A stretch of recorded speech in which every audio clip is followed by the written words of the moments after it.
योग की दुनिया में आपका स्वागत है। आइए अब हम योग साधना का अभ्यास चालन क्रियाओं यानी शिथिलता अभ्यासों से करते हैं, जो शरीर में सूक्ष्म रूप से रक्त संचार को बढ़ाते हैं। गर्दन का व्यायाम, गर्दन को आगे और पीछे झुकाना। सचेत मुद्रा में खड़े हों। पैरों को आरामदायक स्थिति में फैलाएं तथा हाथों को कमर पर रखें। सांस छोड़ें तथा सिर को धीरे धीरे आगे की ओर झुकाएं और थोड़ी को छाती से स्पर्श कराने का प्रयास करें। सांस भीतर लें तथा सिर को उतना पीछे ले जाएं जितना आराम से जा सके और सांस भीतर लिए हुए सिर को वापस आगे लाएं। गर्दन को बाहिनी तथा दाहिनी ओर झुकाना। सांस छोड़ें तथा सिर को धीरे धीरे दाहिनी तरफ झुकाएं। कान को कंधे के उतना अधिक निकट ले जाएं जितना संभव हो। सांस भीतर लें तथा सिर को सामान्य स्थिति में लाएं। सांस छोड़ें तथा सिर को बाईं तरफ झुकाएं। सांस भीतर लें तथा सिर को वापस सामान्य स्थिति में लाएं। दाहिनी और बाहिनी ओर घुमाना। सांस छोड़ें तथा सिर आराम से दाहिनी तरफ इतना घुमाएं कि थोड़ी कंधे की सीध में आ जाए। सांस भीतर लें तथा सिर को वापस सामान्य स्थिति में लाएं। सांस छोड़ें तथा सिर को बाईं तरफ घुमाएं। सांस भीतर लें तथा सिर को वापस सामान्य स्थिति में लाएं। गर्दन को घुमाना। सिर को आगे की ओर झुकाकर थोड़ी को छाती से स्पर्श कराने का प्रयास करें। सांस भीतर लें तथा सिर को घड़ी की सुइयों की दिशा में घुमाएं। सिर नीचे की ओर जाते समय सांस छोड़ें। सिर को घड़ी की सुइयों की विपरीत दिशा में घुमाएं। गर्दन के चारों ओर खिंचाव, गर्दन के जोड़ों और मांसपेशियों के शिथिलन तथा गर्दन के तनाव के दूर होने की अनुभूति करें। गर्दन में दर्द और स्पॉन्डिलाइटिस की शिकायत वाले लोगों को यह व्यायाम आराम से करना चाहिए। स्कंद संचालन। दोनों पैर परस्पर मिले हुए हों। पैर से सिर तक के हिस्से को सीधा रखें। भुजाओं को बगल में रखें। श्वास खींचते हुए बगल से दोनों भुजाओं को अपने सिर से ऊपर उठाएं। हथेलियां ऊर्ध्व दिशा में हों। श्वास छोड़ते हुए दोनों भुजाओं को बगल में वापस ले आएं। जब हाथों को सिर से ऊपर उठाएं तो ध्यान रखें कि वे सिर को स्पर्श ना करें।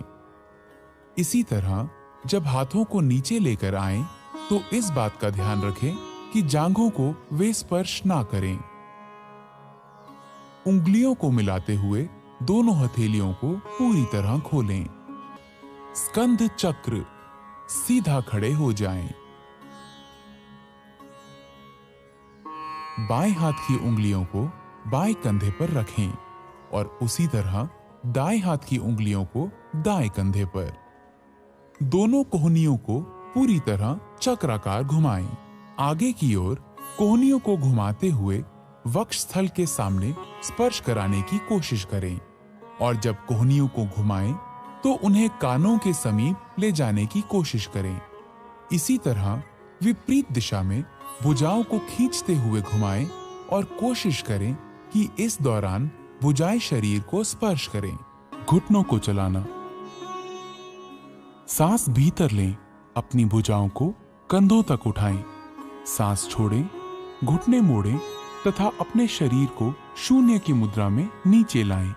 सांस भीतर लें और शरीर को सीधा करें। 2 बार और दोहराएं। इस व्यायाम से घुटने तथा कूल्हे के जोड़ मजबूत होते हैं। अत्यधिक आर्थराइटिस की समस्या होने पर इस व्यायाम को छोड़ दें। आइए अब योगासना की तरफ बढ़ें। ताड़ासन। ताड़ का अर्थ है ताड़ का पेड़। पैरों को परस्पर 2 इंच की दूरी पर रखें। उंगलियों को आपस में जकड़ें तथा कलाइयों को बाहर की तरफ मोड़ें। सांस भीतर लें तथा भुजाओं को ऊपर उठाते हुए कंधों की सीध में ले जाएं। एड़ियों को भूमि से ऊपर उठाएं और अंगूठों पर संतुलित हों। इस स्थिति में 10 से 15 सेकंड तक रहें। ये आसन शरीर में मजबूती लाता है, रीढ़ से जुड़ी तांत्रिकाओं के संकुलन को ठीक करने में सहायता देता है और गलत मुद्राओं को ठीक करता है। सांस छोड़ें, एड़ियों को नीचे लाएं, उंगलियों की जकड़न को खोलें, हाथों को धड़ के समांतर नीचे लाएं। और खड़े होने की मुद्रा में वापस आएं। अर्ध चक्रासन। दोनों हाथों से कमर पर सहारा दें। सांस छोड़ें, सिर को पीछे झुकाएं, गर्दन की मांसपेशियों को खींचें तथा रीढ़ के निचले हिस्से से पीछे की ओर झुकें। सामान्य सांस लेते हुए विश्राम करें। इस स्थिति में 10 से 30 सेकंड तक रहें। अर्ध चक्रासन रीढ़ को लचीला बनाता है तथा मेरु तंत्रिकाओं को मजबूती प्रदान करता है। यह सांस लेने की क्षमता को बेहतर बनाता है। सांस भीतर लें, धीरे धीरे वापस आएं तथा विश्राम करें। उच्च रक्तचाप के रोगियों को सावधानी से झुकना चाहिए। शशांकासन। शशांक का अर्थ है शशक या खरगोश। दोनों घुटनों को दूर फैलाएं जबकि अंगूठों को परस्पर स्पर्श करने दें। हथेलियों को घुटनों के बीच रखें। सांस छोड़ें और उन्हें धीरे धीरे पूरी लंबाई में खींचें। आगे झुकें और थोड़ी को भूमि पर रखें। भुजाओं को समांतर रखें। सामने देखें और मुद्रा को बनाए रखें। यह तनाव और गुस्से को कम करने में सहायक है। सांस भीतर खींचें और उठें। सांस छोड़ें और वज्रासन में वापस आएं। अपने पैरों को वापस विश्रामासन में लाएं। ऑस्टियोआर्थराइटिस के रोगियों को यह सावधानी के साथ करना चाहिए। भुजंगासन। अब अधोमुखी मुद्राओं के लिए तैयार हों। भुजंग का अर्थ है सर्प या कोबरा। पेट के बल लेट जाएं। सिर को हाथों पर रखें और शरीर को आराम से रहने दें। अब टांगों को आपस में जोड़ें और बाहों को खींचें। माथे को भूमि पर रखें। अब अपनी हथेलियों को छाती के पास रखें और कोहनियों को उठाएं। सांस भीतर लें और थोड़ी तथा नाभि के हिस्से तक छाती को ऊपर उठाएं। यह भुजंगासन है। यह आसन तनाव के प्रबंधन के लिए सर्वोत्तम है। यह पीठ दर्द तथा श्वास संबंधी समस्याओं से निपटने में सहायक है। सांस छोड़ें, अपने माथे को भूमि पर रहने दें तथा बाहों को खींचें। अपनी टांगें फैलाएं, हथेलियां ऊंची करें तथा अपने सर को हथेलियों पर रखें और आराम करें। पवन मुक्त आसन। दोनों घुटने मोड़ें तथा जांघों को छाती के पास लाएं। उंगलियों को आपस में जकड़ लें और घुटनों के नीचे पिंडलियों को अच्छी तरह पकड़ लें। सिर तथा कंधे उठाएं और घुटनों को थोड़ी से छूने का प्रयास करें। यह पवन मुक्त आसन है। यह कब्ज दूर करता है, उदर वायु से मुक्ति दिलाता है और पीछे की मांसपेशियों तथा मेरु तंत्रिकाओं को ठीक करता है। अपना सिर पीछे लाएं, सांस छोड़ें, अपनी टांगों को सीधा फैलाएं, आराम करें। उदर की चोटों, हर्निया, साइटिका तथा गर्भावस्था में यह अभ्यास ना करें। प्राणायाम। नाड़ी शोधन या अनुलोम विलोम प्राणायाम। क्रमशः बाएं तथा दाएं नासिका छिद्रों से सांस लेना है। ध्यान की मुद्रा में बैठ जाएं। मेरुदंड सीधा रखें, सिर ऊंचा तथा आंखें बंद हों। शरीर को कुछ गहरी सांसें लेकर आराम की स्थिति में लाएं।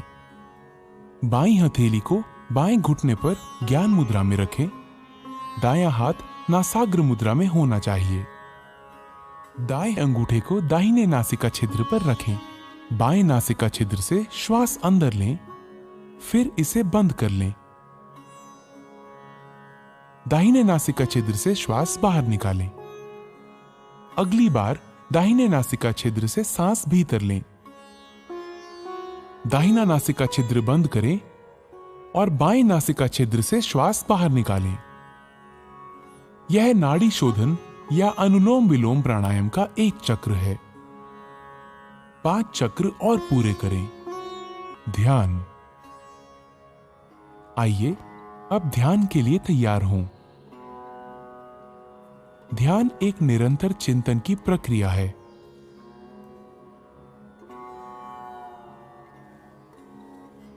ध्यान की किसी भी मुद्रा में बैठें।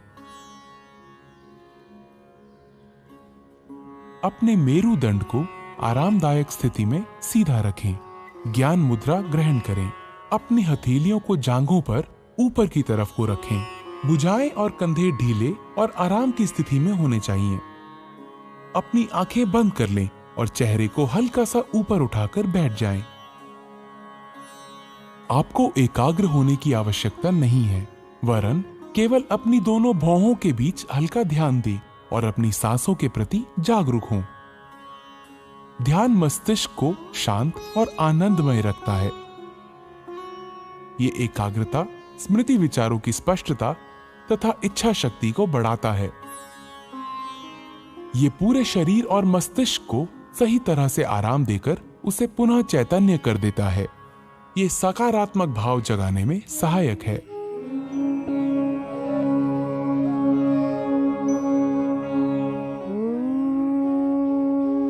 शांति शांति शांति।